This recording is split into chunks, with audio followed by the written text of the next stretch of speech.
சஷ்டியை நோக்க சரவண பவனார் சிஷ்டருக்குதவும் செங்கதிர்வேலோன் பாதமிரண்டில் பன்மணி சதங்கை கீதம் பாட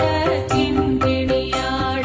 சஷ்டியை நோக்க சரவண பவனார் சிஷ்டருக்குதவும் செங்கதிர்வேலோன் பாதமிரண்டில் பன்மணி சதங்கை கீதம்